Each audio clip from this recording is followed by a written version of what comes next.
मृत्यु से संवाद, मृत्यु से संवाद, मृत्यु से संवाद। भारतवर्ष में प्राचीन काल में अश्वपति नामक एक राजा हुए। भारत के समय में एक प्राचीन काल में एक राजा हुआ जिसका नाम था अश्वपति। क्या नाम था? अश्वपति। उसकी पुत्री का नाम सावित्री था। मतलब उसकी जो पुत्री थी उसका नाम क्या था? सावित्री। सावित्री। उसने राजा धूमसेन के पुत्र सत्यवान को अपने पति के रूप में चुना, और जो सत्यवान है उसे अपने पति के रूप में, हस्बैंड के रूप में चुना। बाद में पंडितों द्वारा पता चला कि सत्यवान की उम्र बहुत कम है। बाद में जो विद्वानों के द्वारा जो है पता चलता है कि सत्यवान की जो एज है, उम्र है, वो बहुत कम है। वह 1 साल से अधिक जीवित नहीं रह पाएगा। वो जो है सत्यवान जो है 1 साल से ज़्यादा दिन तक जिंदा नहीं रह सकता है। पिता बेटी के भविष्य को लेकर चिंतित थे। मतलब पिता जो थे बेटी का भविष्य लेकर बहुत चिंतित थे। उन्होंने पुत्री को बहुत समझाया, लेकिन सावित्री और सत्यवान का विवाह हो गया। मतलब जो है कि बहुत समझाया गया, लेकिन उसके बावजूद भी जो है कि सावित्री और सत्यवान का शादी हो जाता है। वे सुख पूर्वक रहने लगे। सावित्री सास ससुर और पति की सेवा में जुट गई। वह प्रतिदिन भगवान से अपने पति के दीर्घ आयु होने की प्रार्थना करती थी। सावित्री जो है अपने पति का आयु अधिक हो इसके लिए जो है कि प्रार्थना करती थी। देखते देखते सत्यवान के जीवन का आखिरी दिन भी आ पहुंचा। देखते ही देखते जो है सत्यवान का आखिरी दिन भी आ जाता है, लास्ट दिन भी आ जाता है।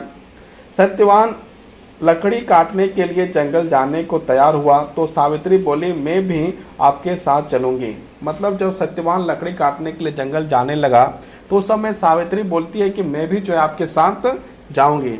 मना करने पर भी जब सावित्री नहीं मानी तो सत्यवान उसे भी अपने साथ जंगल में ले गया। जब पूरा मना करने के बाद भी जब सावित्री नहीं मानती है तो उसको भी साथ में लेकर जाता है। कौन लेकर जाता है? कौन लेकर जाता है? सत्यवान सावित्री को लेकर जाता है। वहां पहुंचकर वह एक पेड़ पर चढ़कर लकड़ी काटने लगता है, और वहां जंगल जब पहुंच जाता है तो पहुंचने के बाद वहां एक लकड़ी काटना शुरू करता है। कुल्हाड़ी चलाते चलाते अचानक सत्यवान ने अपना सिर पकड़ लिया। उसे चक्कर सा आने लगा। वह पेड़ से उतरकर पत्नी के पास आया और बोला, ओह कितनी भयानक पीड़ा हो रही है सिर में। इतना कहकर वह बेहोश होकर गिर पड़ा। मतलब जो है कि बहुत ज़्यादा दर्द होने के कारण जो है कि सत्यवान बेहोश हो जाता है और पत्नी के पास जो है कहता है कि कितना भयानक पीड़ा हो रहा है, और वो जो है गिर जाता है। कौन गिर जाता है? सत्यवान। सावित्री ने तुरंत पति का सिर अपनी गोद में रख लिया और रोने लगी। सावित्री जो है कि पति का सिर जो है कि सत्यवान का सिर अपने गोद में रख लेती है और जो है रोने लगती है। तभी उसके सामने एक काली छाया प्रकट होकर झुकी और उसका बड़ा सा हाथ क्षण भर के लिए सत्यवान के शरीर पर आया। और क्या है, एक काला छाया दिखाई देता है और उसमें जो है कि एक बड़ा सा हाथ जो है कि सत्यवान के शरीर में क्षण भर के लिए आता है। सावित्री ने सिर उठाकर देखा, तभी काली छाया उससे दूर जाने लगी। जब सावित्री ने सिर उठाकर देखा तो उसका जो है काली छाया जो है उससे दूर जाने लगता है। रुकिए, मैं आपसे कुछ कहना चाहती हूँ, सावित्री ने कहा। मतलब किसको कहा? काली छाया को। क्या आप रुकिए, आपसे मैं कुछ बोलना चाहती हूँ, सावित्री ने कहा। छाया रुक गई। सावित्री उसके पास गई और बोली, क्या आप मृत्यु के देवता हैं? ये जो है कि सावित्री बोलती है, क्या आप मृत्यु के देवता हैं? हाँ, मैं यमराज हूँ, छाया ने उत्तर दिया। छाया ने उत्तर क्या देता है कि हाँ, मैं यमराज हूँ। प्रभु, आप मेरे पति को ले जा रहे हैं तो मैं भी आपके साथ चलूंगी। सावित्री ने बोली कि प्रभु, आप जो मेरे पति को लेकर जा रहे हैं तो हम भी जो है आपके साथ चलूंगी। सावित्री ने कहा। यमराज बोले, नहीं, जिसकी आयु शेष है वह हमारे साथ नहीं आ सकता। मतलब जिसका उम्र बचा हुआ है, जिसकी मृत्यु नहीं हुआ है, वो जो है कि मेरे साथ नहीं जा सकता है। सावित्री, तुम वापस चली जाओ, मेरा पीछा मत करो। और जो है कि सावित्री को बोला गया कि सावित्री, तुम मेरे पीछे मत आओ, तुम जो है वापस चली जाओ। लेकिन वह यमराज के पीछे पीछे चलती रही। यमराज ने जब देखा कि वह वापस नहीं लौट रही है तो वे उससे बोली, सावित्री, जो ईश्वर का नियम है वह टल नहीं सकता। सावित्री कहा जाता है, सावित्री देखो, ईश्वर का जो नियम है, जो धर्म है, वो जो कभी टल नहीं सकता है, वही चलेगा। तुम चाहो तो मुझसे कोई वरदान मांग लो। और पूछा गया कि यदि तुमको किसी प्रकार का वरदान चाहिए तो ले लो, लेकिन मेरे साथ मत चलो।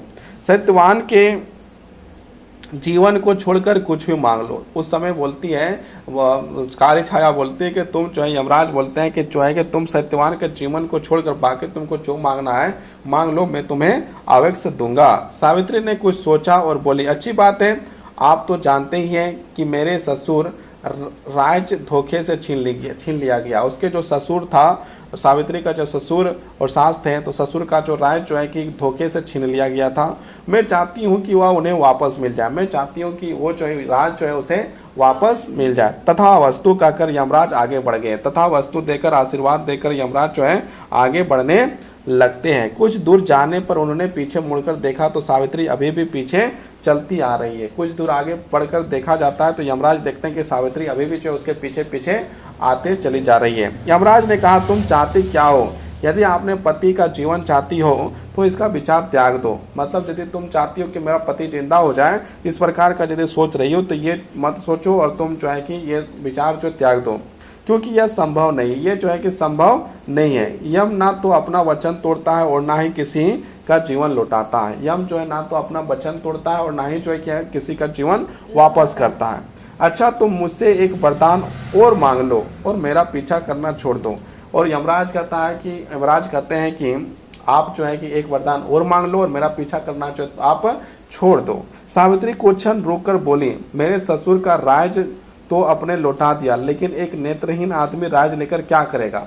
तो जो है उसका ससुर जो है, सावित्री का जो ससुर है, उसका जो आंख से अंधा था, आंख से नहीं देख पाता था।